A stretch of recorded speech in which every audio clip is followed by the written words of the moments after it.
এবার যখন সুযোগ পেলাম প্রথম দিন থেকে চেষ্টা করছি যে এটার দিকে নজর দেওয়া, এটা কিভাবে এটা পরিবর্তন করা যায়।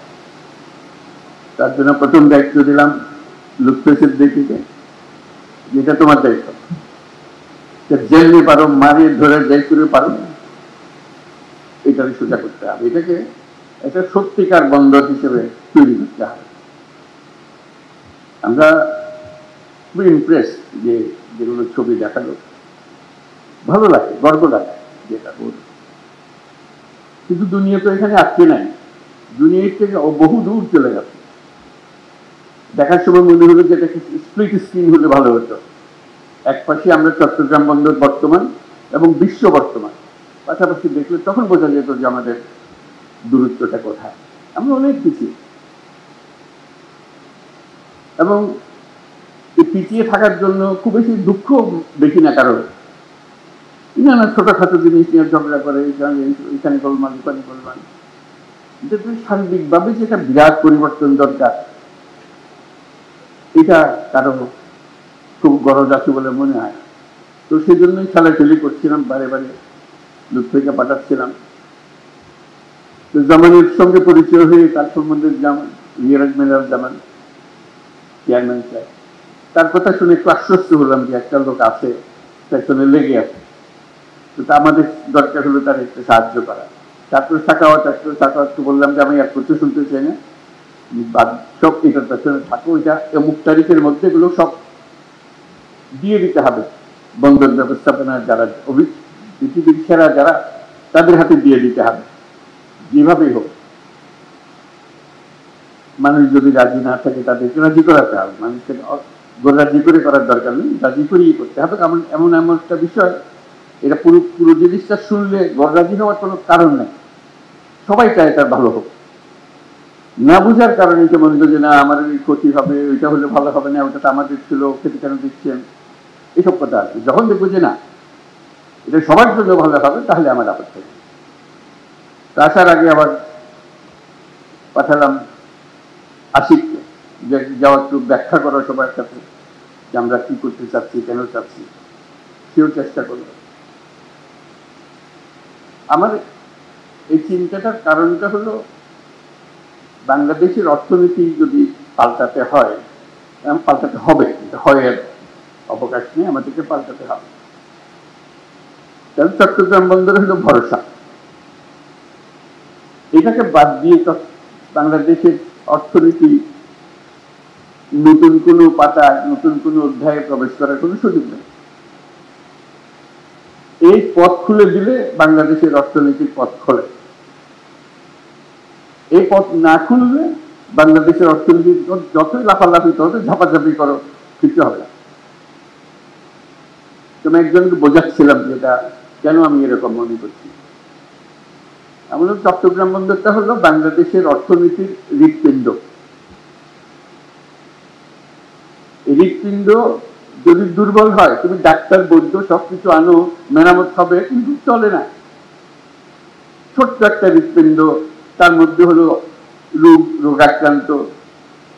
এই হৃৎপিণ্ডকে তুমি যতই ঠেলাঠেলি করো, ভিতরে বেশি রক্ত সঞ্চালন হবে না। এই যদি আমরা একমত হই যে বাংলাদেশের অর্থনীতির হৃৎপিণ্ড হলো চট্টগ্রাম বন্দর, তাহলে ওটার যে সাইজের বন্দর আছে, যে সাইজের হৃৎপিণ্ড আছে, ওই সাইজের চলে না। এই হৃৎপিণ্ড বিশ্ব সাইজের হৃৎপিণ্ড করতে হবে, তাহলে এটা পাম্প হবে, সেটা সারা বাংলাদেশ জুড়ে সেটা সচল হবে। এখান থেকে অর্থনীতি সচল হয়ে না তার নারী দিয়ে উপরের দিকে যাবে, সারা দেশ জুড়ে ছড়িয়ে যাবে, আবার সারা দেশের জিনিস এখান দিয়ে বিদেশে চলে যাবে। এটি হলো হৃৎপিণ্ডের কাজ, এটি হলো বন্দরের কাজ। বন্দর আরো আছে, কিন্তু এটা হলো একেবারে কেন্দ্রীয়, সবচেয়ে বড় যে জিনিসটা। এখান থেকে সমস্ত কিছু নিয়ন্ত্রিত হবে।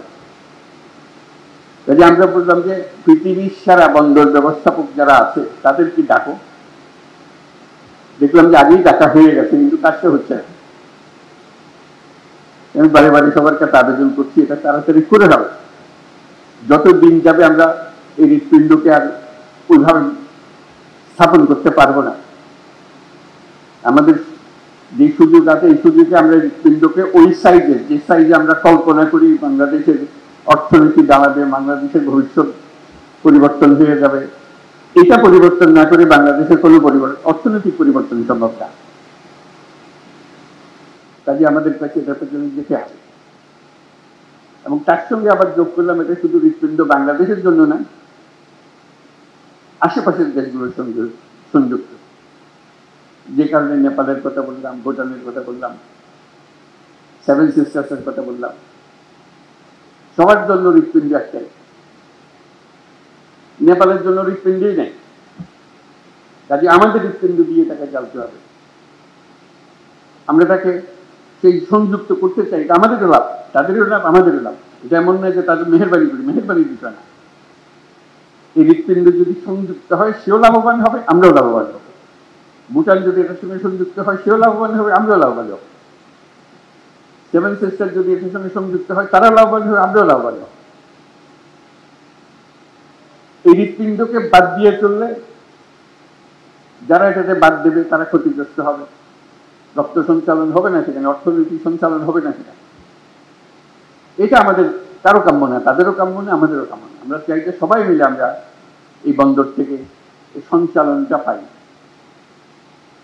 শক্তিটা পাই, অর্থনৈতিক শক্তি জেগে ওঠে। আমরা যে আজকে চট্টগ্রাম বন্দরের কথা বলছি, এখানে স্ক্রিনে আমরা দেখছি বন্দরের পরিস্থিতি। আমাদের মতো দেশে আমরা তো একটা বন্দর নিয়ে কথা বলছি, কয়েকটা টার্মিনাল নিয়ে কথা বলছি, তার এরকম 20টা 30টা বন্দর টার্মিনাল ঘুরে আছে, একদম বিশ্বমাপের, বিশ্ব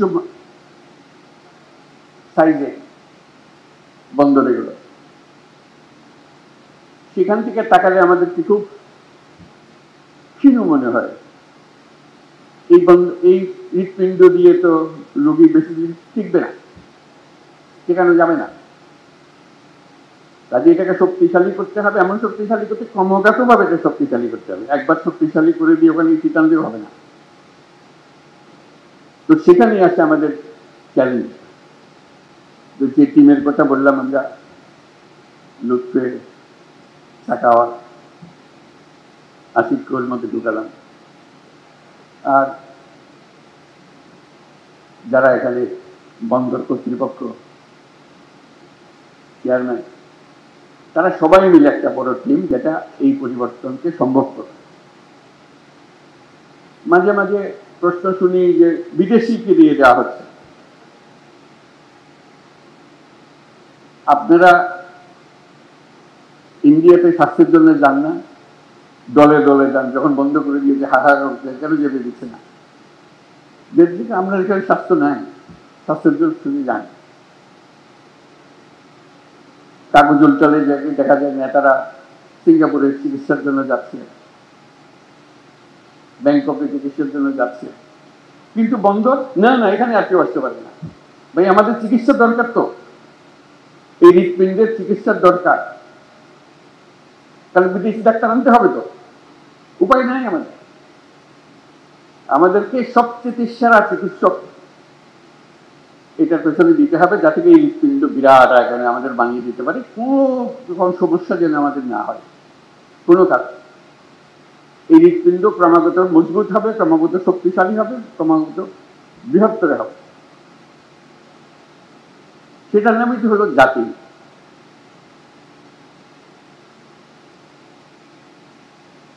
তা না হলে আমাদের সামনে চ্যালেঞ্জটা হলো আর 10 রকম জাতি আমাদের মতো অবস্থাতে, উপর থেকে না, আমাদের মতো, আমাদের থেকে অনেক খারাপ অবস্থাতে আমাদেরকে ডিঙ্গিয়ে শত শত মায়ের আগে চলে যাচ্ছে। আমরা কেন হতভাগা জাতি হলাম? এটা পরিবর্তন করতে পারবো না। কাজে আমাদেরকে বড় ডাক্তারকে দিয়ে কাজ করতে হবে। এটা আমাদের লাভ। একটা লাভ হলো এর পেছনে আমাদের কোনো টাকা পয়সা খরচ লাগছে না। এটা মজার জিনিস তাদের সঙ্গে। Build, operate and transfer. তোমরা বানাও, তোমরা কাজ করো, রোজগার করো, এই মেয়াদের মধ্যে আমাদেরকে দিয়ে দিতে হবে, আমরা এক পয়সা খরচ করবো না। কাজে পয়সা বেঁচে গেল, কাজটা হয়ে গেল। তারা যখন কাজে নামবে, তারা দুনিয়াতে শত শত কোর্ট পরিচালনা করে। ওরা হলো দুনিয়ার সেরা। যাদের কথা আমরা বলছি, যাদের সঙ্গে আমরা কাজ করছি, তারা হলো দুনিয়ার সেরা।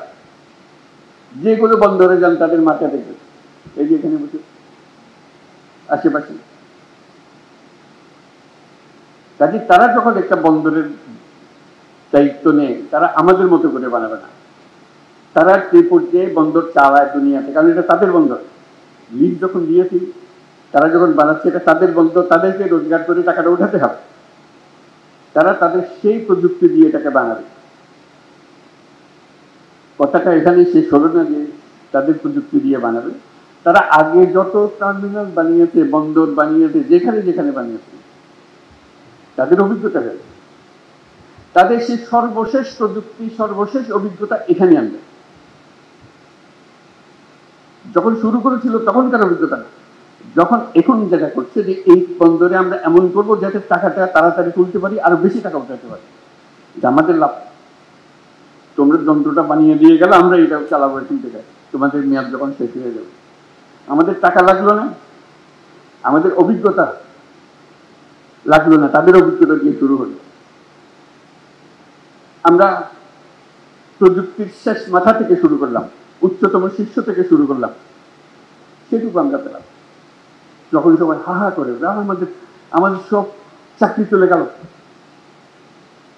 তেমন ওরা যে আসছে, ওরা কি তাদের দেশ থেকে লোকজন নিয়ে আসবে, শ্রমিক নিয়ে আসবে যে চালানোর জন্য? ওরা তো তোমাদের এখান থেকে লোক নিয়ে যায় তাদের গুলো চালানোর জন্য। কাজে এই কারখানা, এই বন্দর চালাতে হলে আমাদের লোকে তো চালাবে, এটার থেকে গত্যন্তর নেই।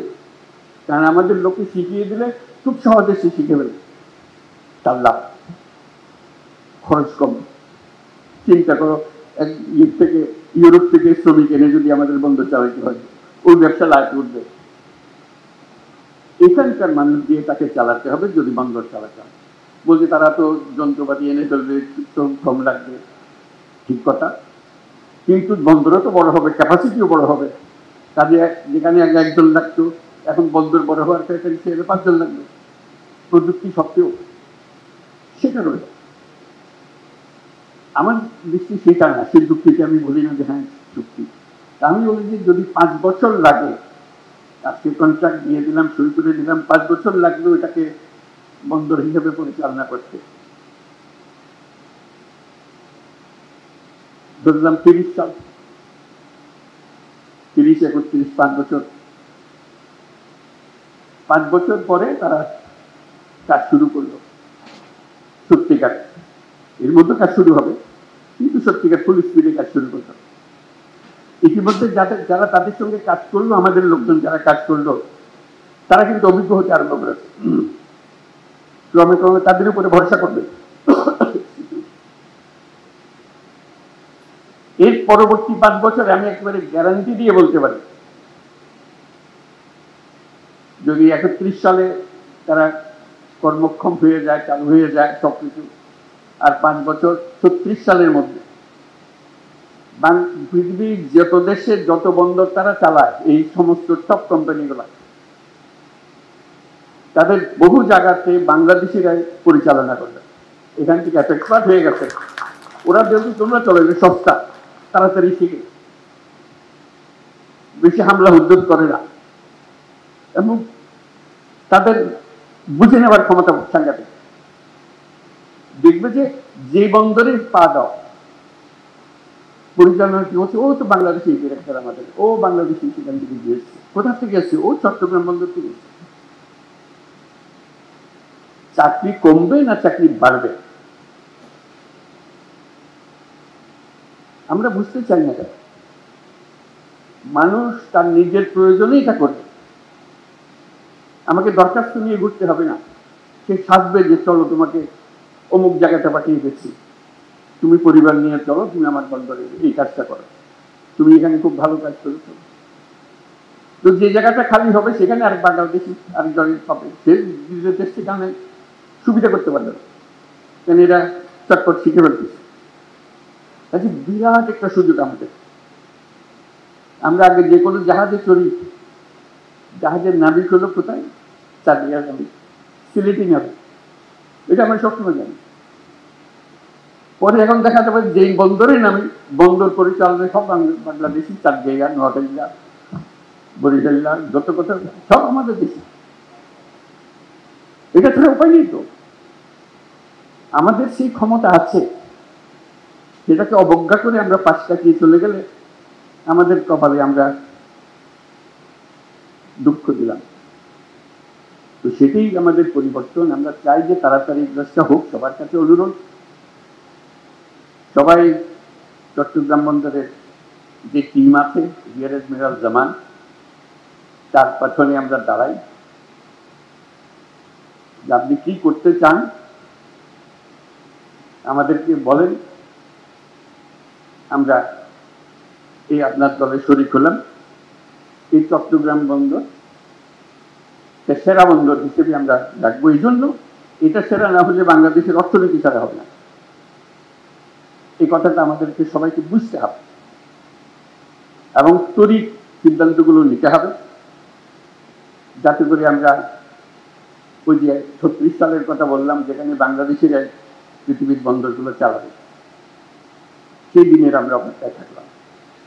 আমি অভিনন্দন জানাচ্ছি চট্টগ্রাম বন্দর কর্তৃপক্ষকে, অভিনন্দন জানাচ্ছি আমাদের সহকর্মী সাকাওয়াত, দৌড়াদৌড়ি করছে সবসময় এটাকে সামনে নিয়ে আসার জন্য, উপদেষ্টা মন্ডলীর সিদ্ধান্তগুলো চূড়ান্ত করার জন্য।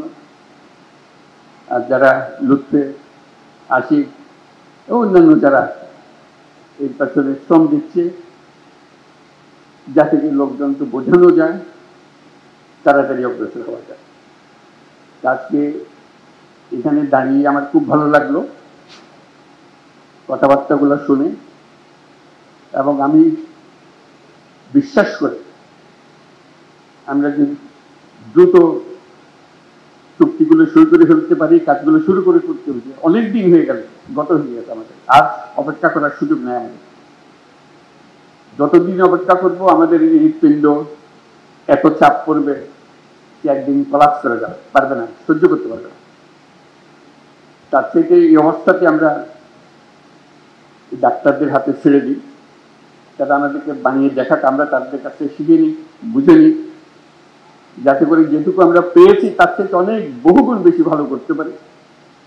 যদি বন্দর ব্যবসাতে বাংলাদেশিদের কথা সবাই সব জায়গাতে স্মরণ করে, তারা জানে বন্দর কিভাবে ম্যানেজ করতে হয়, সেই গোপন রহস্য আমরা উদ্ধার করে ফেলতে পারি, যে আমরা জানি বন্দরকে কিভাবে সামাল দিতে হয়। চট্টগ্রাম সদাগরদের শহর, এই নিয়ে চট্টগ্রামের কাজ হলো সদাগর। নৌকা নিয়ে, পালতোলা জাহাজ নিয়ে কি কোথায় চলে গেছে,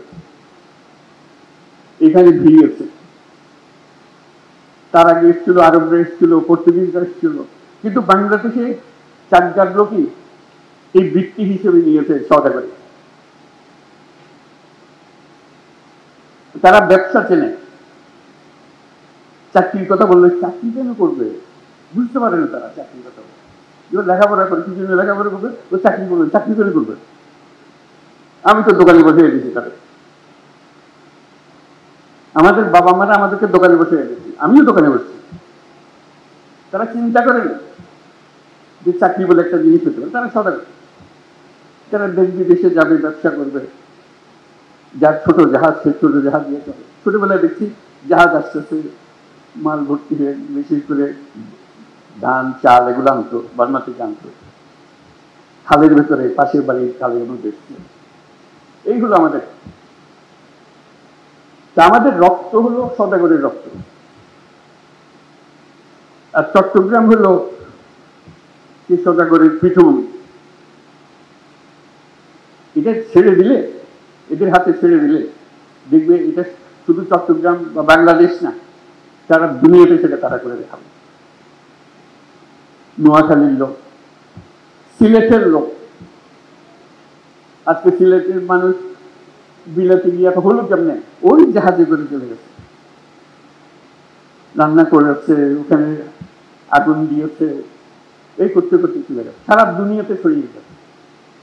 সেই আমলে যদি তারা এত দুনিয়াতে ছড়িয়ে যায়, আজকে এই বন্দর ব্যবস্থাপনায় যারা যুক্ত হবে বাংলাদেশে, চিন্তা করেন তারা কোথায় কোথায় যাবে। দুনিয়ার হেন বন্দর রাখবে না যেখানে বাংলাদেশে নেয়, এবং টপ ক্লাস সার্ভিস তারা দেবে। তো সেটাই হলো আমাদের ভবিষ্যৎ, সেটা আমাদের রক্তের ভেতরে আছে, আমাদের ঐতিহ্যের ভেতরে আছে। আমরা যেন এটাকে অবহেলা না করি, আমরা সবাই একমত হই, একযোগে এগিয়ে আসি, যেন আমরা সেটাকে সফল করতে পারি। এবং কিছু দিনের মধ্যে, অল্প কিছু দিনের মধ্যে, দীর্ঘদিন অপেক্ষা করার দরকার নেই, অল্প কিছু দিনের মধ্যে আমরা সেটা করতে পারি। আমাদের অর্থনীতি এটা বিশাল অর্থনীতি হবে যদি আমরা চট্টগ্রাম বন্দরকে বিশাল হৃৎপিণ্ডে পরিণত করতে পারি। আর বাকিগুলো এমনিতেই হাজির হতে আরম্ভ করছে। বন্দর ফ্যাসিলিটি দিলে এই পুরো বিস্তীর্ণ এলাকা, যার রক্ত সঞ্চালন যার এলাকাতে হবে, সেটা পেলে যে কোনো ব্যবসায়ী এসে এখানে বিনিয়োগ করবে, তাকে অনুরোধ করে আনতে হবে না, তার নিজের টানে সে এখানে আসবে। যদি আমরা এটা করতে, আমরা ডিজিটালাইজেশনের কথা বলেছি, সবকিছু দরকার, কিন্তু তার আগে স্বপ্নটা দরকার, যেটা আমরা করবই। সেটাই আমাদের আজকে থেকে আমরা এটা করি, সেটার জন্য আমরা সবাই দেখতে পারি যেটা সচল একটা বিরাট হৃৎপিণ্ডে পরিণত হয়েছে, এবং তার সঙ্গে বাংলাদেশের অর্থনীতি দ্রুত বেগে পরিবর্তিত হতে আরম্ভ করে। সবাইকে ধন্যবাদ।